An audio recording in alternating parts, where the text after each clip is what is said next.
今日帶大家去廣州入住歷史悠久嘅5星級花園酒店。除咗會開箱靚套房同設施，仲會帶大家掃埋附近嘅街頭美食。最驚喜係酒店入面竟然有博物館，即刻帶大家入去睇下有幾豐富。我哋出發。大家好，歡迎嚟到不能肚餓嘅頻道。今次去廣州揀咗搭高鐵，估唔到候車室咁光猛，而且仲有大把位坐。喺香港西九龍站出發，列車非常準時，上車亦都好有秩序。去廣州東站嘅車程通常都係1個鐘45分鐘左右。價錢方面，成人2等座嘅車費一般係245蚊位。廣州東落車之後，轉1號線再轉5號線，喺淘金站落車，車費大約係3蚊人民幣左右。喺淘金站出口一出嚟，就已經見到花園酒店，真係超級方便。一入到去酒店大堂，真係俾佢嗰種空間感震撼到。影片係全自費製作，希望觀眾你可以訂閱支持啦。而大堂呢幅壁畫亦都大有來頭㗎。大堂仲設有銀行櫃員機，方便不時之需。介紹完大堂，而家即刻帶大家上去開箱套房。呢間酒店好多平台都有得訂房，而且唔同網頁都有好多組合優惠，大家記得格價。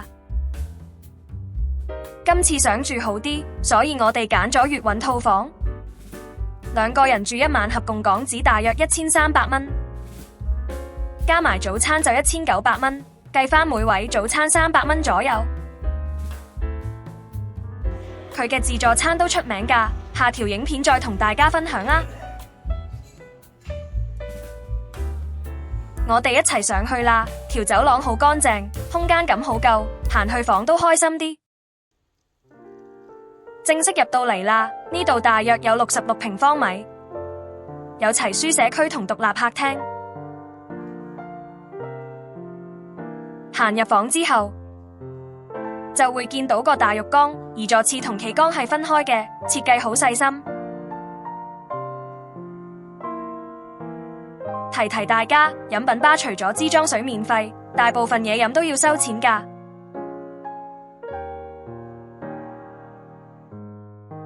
房入面嘅電掣位都幾多，而且位置啱啱好。至於浴室嘅配套亦都好足夠，可以話拎件衫入嚟住就得。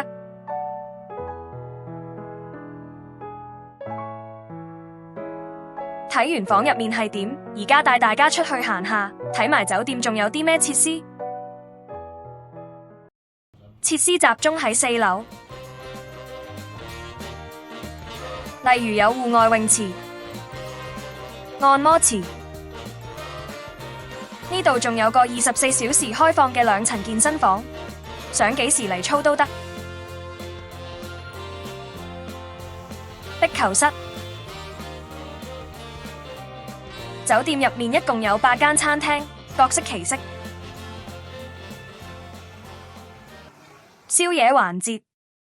另外，如果想試下酒店附近嘅地道嘢食都好方便。趁住入夜，等我帶大家去周邊揾食啦。花園酒店附近其實好熱鬧，往華樂路同淘金路方向行，路程大約10分鐘左右。你會發現呢度有超多民生小店同埋地道食肆，充滿晒生活氣息。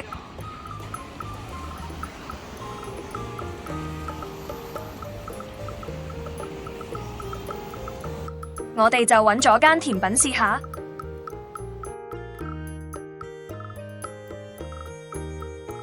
嚟到呢間趙記全城，有中式糖水、仙草系列、鹹甜小食等等，應有盡有。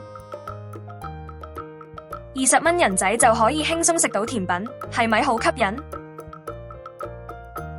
雖然我哋已經食到好飽，但去得旅行，點都要買返啲返酒店做宵夜，享受下。芒果班蘭凍入口滑嘟嘟，好香班蘭味。碗楊枝甘露甜甜酸酸，拎返酒店食住嘆電視就啱晒。順帶一提，買宵夜返去嗰陣發現，酒店嘅窗唔係用單向反光玻璃，鍾意私隱度高嘅就要注意啦。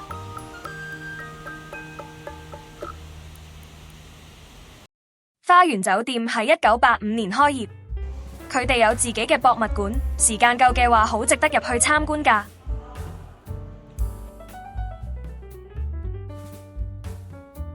唔睇真係唔知，原來當初興建酒店係由希慎集團嘅利銘澤作為重要投資者，仲有睇到鄧小平先生嘅親筆題字。金庸先生為酒店題嘅字。博物館真係好大，入面仲有好多藝術品都介紹唔晒，剩低嘅就等大家親自去發掘啦。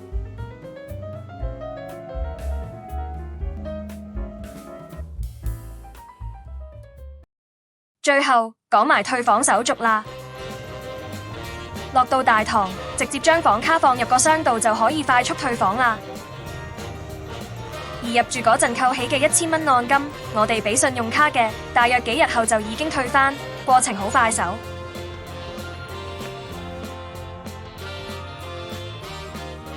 其實今次我哋仲試咗佢哋好受歡迎嗰2間自助早餐㗎，但因為影片真係太長，驚大家睇到攰，所以我哋下一段影片再介紹啦，唔好錯過啊！